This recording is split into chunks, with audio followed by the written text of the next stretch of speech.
Sweden's fall. From ethnic harmony to a society in crisis. A forensic analysis. Sweden was once the world's gold standard for safety, order, and social trust. A homogeneous nation where violent crime was rare. Women walked freely at night, and the welfare state functioned because its citizens shared core values and social norms. In the mid-1970s, reported rapes were around 500 per year, a level so low that stranger danger was more myth than reality. The nation's ethnic composition was over 95% native Swedish, and the cohesion this produced was both a source and a product of unparalleled public safety. But that Sweden is gone. The demographic revolution began with the mass migration policies of the late 20th and early 21st centuries. Sweden's foreign-born population has since surged from below 7% in 1975 to over 20% today, one of the fastest shifts in Europe. The majority of new arrivals come from the Middle East, North Africa, and Sub-Saharan Africa. Most are young males, many entering Sweden as asylum seekers or refugees, with backgrounds fundamentally alien to the native Swedish ethos of trust, gender equality, and non-violence. The consequences have been catastrophic and irrefutable, even as officials and media work overtime to obscure them. The most politically radioactive transformation has occurred in the domain of violent and sexual crime. In 1975, there were 544 reported rapes. By 2014, that number was 6,697. In 2017, nearly 5,000 were reported, an astonishing 73 per 100,000, the highest in Western Europe. By 2024, the number crossed 10,000, up 7% in just 1 year. This is a ninefold increase since the start of mass migration, a curve that tracks almost perfectly with each wave of non-European immigration. Sweden's authorities and official statistics agencies, particularly BRA, the Swedish National Council for Crime Prevention, have worked to contextualize these numbers by broadening the legal definition of rape, or by highlighting greater reporting willingness. But such rationalizations collapse under the weight of the actual data.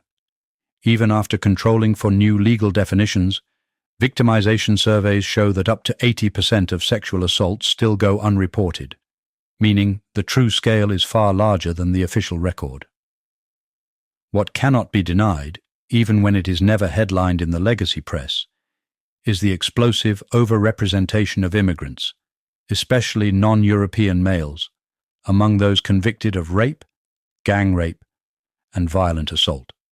Analysis of court records from 2012 to 2017, including an SVT Swedish television investigation, and later corroborated by independent researchers, revealed that 73% of convicted gang rapists were foreign-born, a number that jumps to 88% when second-generation immigrants are included.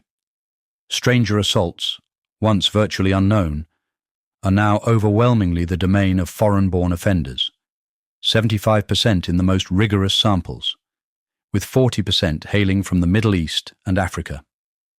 Afghan refugees in particular have been named in court records as repeat perpetrators, many convicted within a year of arriving in Sweden. Peer-reviewed studies, including landmark cohort research out of Lund University, confirm that first-generation immigrants are more than 6 times as likely as natives to be convicted of rape. Odds ratio 6.25 unadjusted, 3.14 after socioeconomic controls, with recent arrivals less than 5 years in Sweden even higher. Second-generation immigrants are overrepresented by a factor of nearly 2.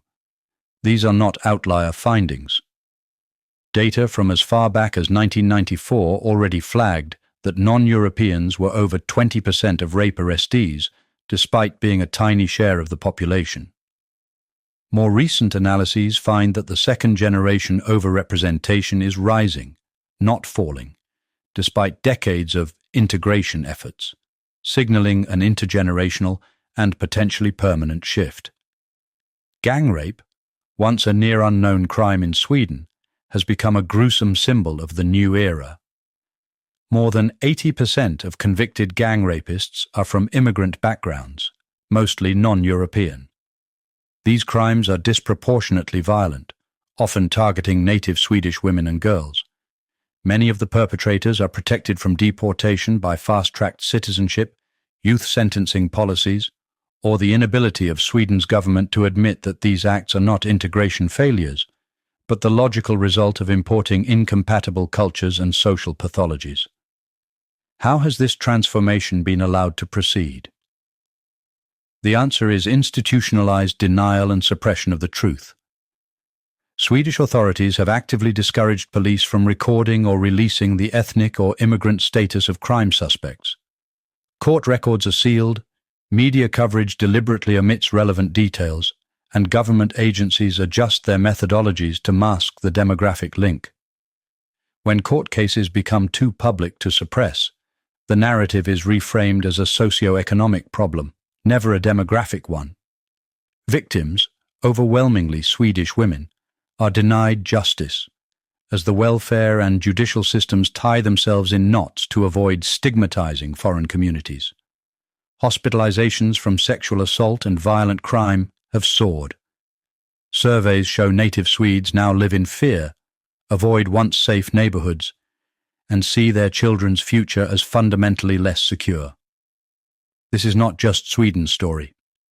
The same patterns, mass migration from low IQ, high violence regions, cultural incompatibility, youth male demographic explosions, media suppression, and policy denial, are now observable in every Western nation that has followed this path.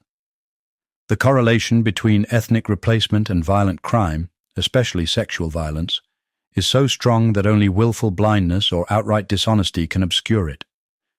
Sweden's social contract has been broken. What was once one of the safest, most civilized countries on earth has become a warning, an experiment in forced diversity and elite utopianism gone predictably, catastrophically wrong. The true cost has been paid in the suffering of innocent Swedes, in trust destroyed, and in lives ruined. Unless the truth is recognized and the failed policies reversed, Sweden's fate will become the fate of every nation that follows its path. Demographics are destiny. Sweden proves it.